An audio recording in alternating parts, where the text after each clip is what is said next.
come on into the ditch. I'm your resident ditch witch, Tara Tyne, and we're about to get witchy whether you like it or not. Today I've got my new camera, I've got Dave and the instruction manual, and I think it's about time we gave it a proper test drive.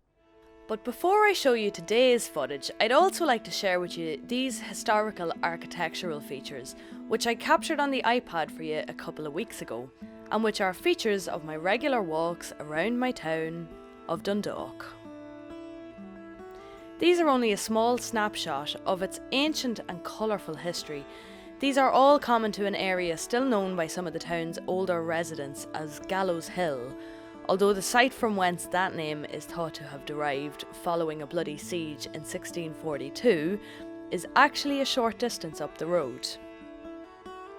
Despite the characteristic Dundalk-style Georgian and Victorian architecture layered around the urban landscapes here, our troubled history under British rule is only the tip of Dundalk's historical iceberg. This area has been inhabited since Neolithic times. In fact, I grew up in a Victorian pub, which was thought to have been built on the site of an older, possibly medieval tavern. Dundalk's positioning on the border halfway between Belfast and Dublin, right on the boundary between Northern Ireland and the Republic, placed it at the forefront of many tales of battle, both from Ireland's ancient history to its more recent past. Please let me know in the comments if you'd like to see more videos like this about Dundalk's history, because honestly, there's enough content there to fill an entire documentary series. I also run a group on Facebook called the El Paso Chronicles, through which we hope to reclaim and restore Dundalk's history and reputation. But I digress. For now, we're leaving the bustling town behind and heading for what feels like open countryside a mere kilometre away, and best of all, it's full of ditches to explore. So we're out here in the Upsadilla walk, is how I've heard it referred to by people. It's a walk that was pretty well unknown by people in the town up until this year. I'd say there were a few regular walkers coming up here, but with lockdown and people really feeling the need to get out and exercise, a lot of people ended up finding their way up here or being told by a friend, which we were. And when walking up here, we discovered fields of grain that look as though, they're to be sent to the brewery, which is just over there, the old McArdle Moor Brewery, and a Famine Graveyard as well, which we will visit. But you don't feel up here like you're walking towards a graveyard with such a dark history. It feels like going out for a walk in the countryside, and during the summer this place is lush with forageables, but you can see we're actually having to walk pretty much in the ditch here. There are acres and acres spread out there in front of us, but here we are in the ditch because when it rains quite a lot, the path gets very muddy, gets very difficult to traverse, but there's no shortage of walkers. We've met plenty of people up here this morning. As far as we know, it's public right of access on this path that we're taking, and it just always seems to be full of people out enjoying the scenery like we are. It's a real privilege that even when living in a town that is so highly populated for Ireland, that we have access to this within a couple of kilometres of the centre of our town. Ditches are very liminal places, Dave. Did you know that? Yep. You told me in the walk over. Like, people don't think it, but magic happens in ditches. Some of you know what I'm talking about. I know you do. I would say places like this now would be prone to visitations from the other crowd, the good folk. What do you think? I think they would, and I think if you look behind you there is a rainbow. And I heard you. Yeah. Very good folk. Well, the most magical little sun shower has just begun, you see. It's been absolutely like Baltic cold here the last couple of days, but right now the sun is so warm. It's like a lovely autumnal day and you can't really feel this rain at all. It's absolutely magical up here.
So, as often happens, we have found ourselves on a magical mystery tour. I was full sure that we were walking the path we always have walked a lot over this past year, and obviously, you know, that was a mirage, and the path had morphed into a different path, and for a few moments there we were what some might refer to as lost. But we have our sights set back on Kilali Graveyard, the Famine Graveyard, which is just over there. So we're approaching it from the other side, from where we usually approach it, which is most unusual. And we didn't set out to do that, although we did say when we first discovered this place that we would try and take a different path every time. We haven't really been holding true to that, so I think the good folk got us back on an even keel today. Fairy paths aplenty in this place. So just before we reach the graveyard, we're going to come across this magic hill, which you'll see in the next shot. You'll see the view from basically 360 view from the top of it. It's one of the real high points in town. What is magic about this hill? Well, it's not magic like some of our other hills are magic. We have hills in this part of the country which, if you park your car at the bottom and turn it off, the car will roll uphill. I kid you not. I hear that there's a few of them around the world, but Ireland seems to have a particularly high concentration of them. But what is magic about this hill is that, apart from it being, you know, a favourite picnicking spot of ours, the first time that we sort of stumbled upon it as we come up here and we're finding our way around this labyrinth of rural pathways, we sat down to take stock of where we were, and as our sort of vision began to focus on the scene around us, all of a sudden come into view these thousands and thousands and thousands of ladybirds. I think this was probably back around April, early May time, so it was probably something to do with the altitude, that maybe they were up high because it's a nice spot for the sun, and there's a lot of sort of clumps of dry grass and the kind of habitat that they really like to live in. But it's quite something to sit down and have a sip of your cup of tea and discover that you're actually sitting in a carpet of ladybirds. Your grove, and I by my wood stove, but to embrace winter's prettier face would greatly ease my pain, which leads to this refrain: winter I cannot light my way tonight, petals burn bright like the sun's delight. But you're closed up tight, closed up for the night. Winter I could not light my way tonight.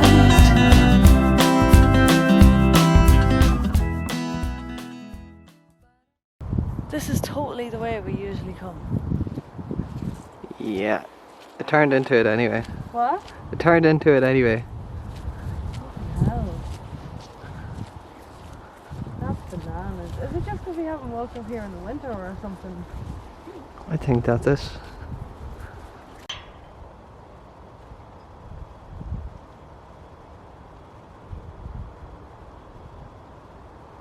So we've made our way up now to Kilali Graveyard, or Killally Graveyard.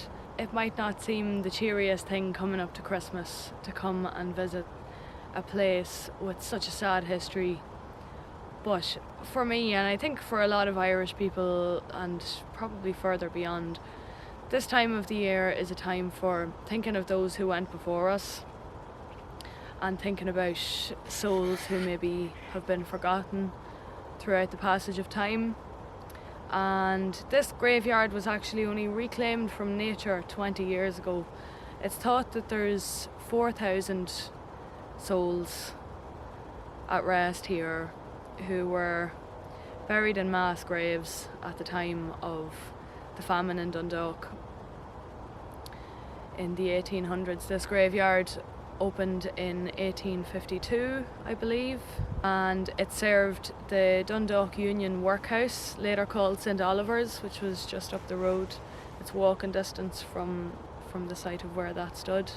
it says something about the people of our town that there was a steady stream of commitment from people in town to start taking care of this graveyard again. And I think there was still a relatively small number of people up until this year that knew about it, because it is so far off the beaten path. But thankfully there have been news articles this year talking about how much more sort of attention and love the graveyard is getting this year in particular, because this whole area has opened up as such a popular walking route that a lot more people are coming across this now and really getting to spend some time, some quiet time, with the history of Dundalk town and with our history as its people.